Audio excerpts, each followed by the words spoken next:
अस्सलाम वालेकुम जी। आज आप लोगों के लिए बनाने जा रहे हैं एक बहुत ही मज़ेदार वैरायटी गोश्त में, जिसका नाम है अचारी बैंगन गोश्त। ठीक है, ये बिल्कुल हटकर रेसिपी है, ज़रूर ट्राई कीजिएगा। इसका जायका बहुत आपको अच्छा लगेगा इंशाल्लाह। तो सबसे पहला काम, तेल में बनाएं घी में, वो आपकी अपनी चॉइस पर है। मैं तेल में इस्तेमाल कर रही हूँ 3/4 कप जितना तेल है मेरे पास यहाँ पर। इसमें आप डालेंगे मस्टर्ड सीड्स। तेल गर्म होता है तो ड्राई स्पाइसेस अपना जायका जो है बीच में अच्छे से छोड़ देता है। ठीक है, इसी के साथ में आप बीच में ऐड करेंगे चंद ड्राई बटन रेड चिलीज जो होती हैं,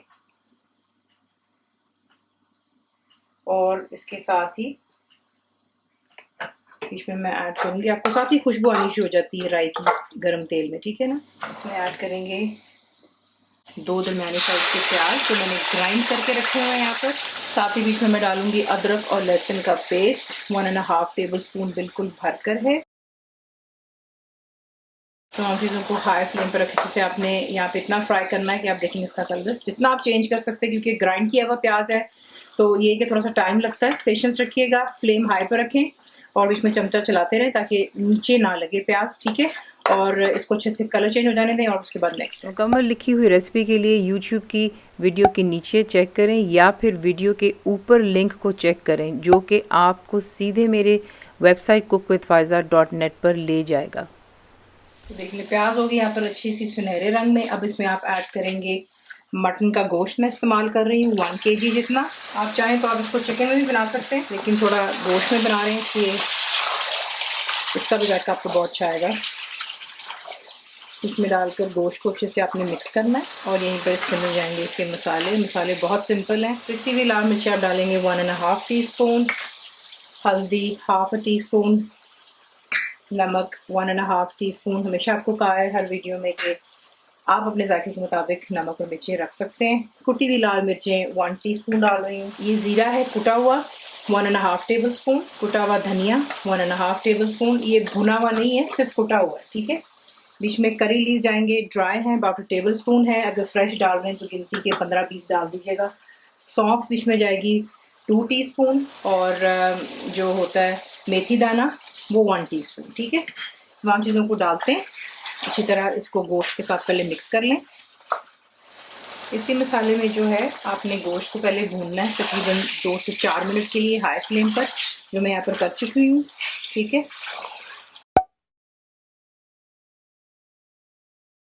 उसके बाद इसमें आप ऐड करते हो दही। ठंडी नहीं डालेंगे, फेंट कर डालेंगे तो ये कि ये कर्डल नहीं होती है, ना ही फटती है। तो बीच में 1 कप जितनी दही डाल रही हूँ मैं। इसे डालकर अच्छी तरह इसके साथ पहले मिक्स करें। दही के साथ अब आप यहाँ पर और मसालों के साथ में गोश्त को आपने यहाँ पर अच्छी तरह भूनना है 7-8 मिनट के लिए, और उसके बाद जो है आपको दिखाते हैं नेक्स्ट स्टेप। अच्छे से भुनाई के बाद अब आपने इसमें ऐड कर देना है पानी। मटन है तो 1 किलो के लिए मैं इस्तेमाल कर रही हूँ यहाँ पर तकरीबन 1.5 गिलास इतना पानी है। अगर आपको लगता है कि इस क्वांटिटी में आपका गोश्त नहीं गल रहा तो कोई बात नहीं, आप एक्स्ट्रा पानी डाल करके सिर्फ इतना ही आपने करना है कि गोश्त अच्छे से गल जाना चाहिए, कम्प्लीटली टेंडर हो जाए। ठीक है, इसमें कोई सख्ती नहीं होनी चाहिए गोश्त में, और वही तेल और घी जिसमें आप इसको बना रहे हैं वो दोबारा सरफेस पर आ जाए। तो इसको हाई फ्लेम पे रखते हैं, जैसे जोश आएगा कवर करेंगे और लो टू मीडियम रख के कुक करेंगे कि अच्छे से गोश्त गल जाए, तेल सरफेस पर आ जाए। और फिर नेक्स्ट स्टेप, इसमें एक चीज़ डालना मैं भूल गई, आई एम सो सॉरी। तो मैं आपके सामने यहाँ पे डालने लगी हूँ। तो 1 टीस्पून कलौंजी जो है वो भी बीच में जाती है, नॉट फॉरगेटिंग अचारी है, कलौंजी कैसे भूल सकते हैं।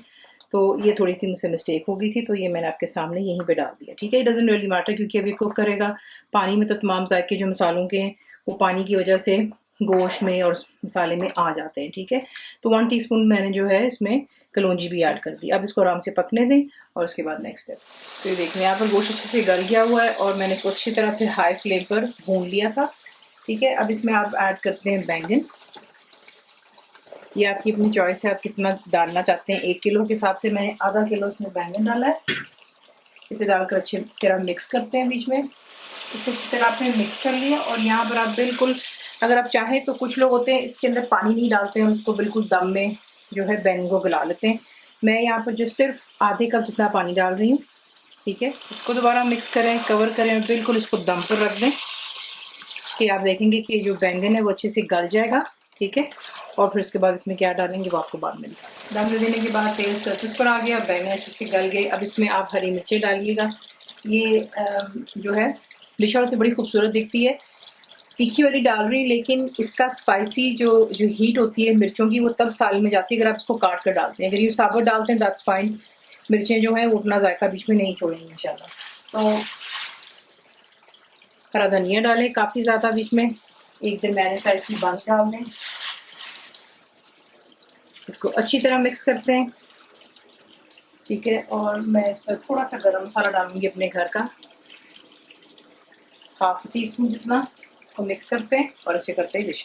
इसी के साथ इसको बनाते हैं, सर्व कीजिएगा इसे नान के साथ, रोटी हो जाए गर्मा गर्म, सफ़ेद चावलों के साथ भी इसका बड़ा मज़ा आता है, ठीक है। साथ में पुदीने की चटनी रख के थोड़ी कॉम्बिनेशन बना लें। मौसम आगे से चेंज होता है तो बीच में आप लस्सी भी बना सकते हैं। कुछ लोग तो वैसे भी लस्सी पीने का शौक करते हैं, चाहे वो सर्दी हो चाहे गर्मी। So that's your choice. Recipe आपको पसंद आती है तो प्लीज़ उसको लाइक शेयर सब्सक्राइब जरूर किया करें। कंप्लीट रिटन रेसिपी आपको मिलती है मेरी वेबसाइट पे विच इज़ cookWithFaiza.net पर। और उम्मीद है आप लोगों ने मेरी ऐप भी डाउनलोड कर ली होगी जो कि फ्री है, तो ज़रूर बनाइएगा। आपको कैसा लगा तो हमें याद रखें, and thank you for watching the video. मेरे चैनल को सब्सक्राइब करें, बेल आइकॉन का बटन दबाएं, मेक श्योर कीजिएगा कि ऑल भी प्रेस कर दीजिएगा ताकि आप लोगों को मेरी लेटेस्ट वीडियोस रिसीव हो जाएं।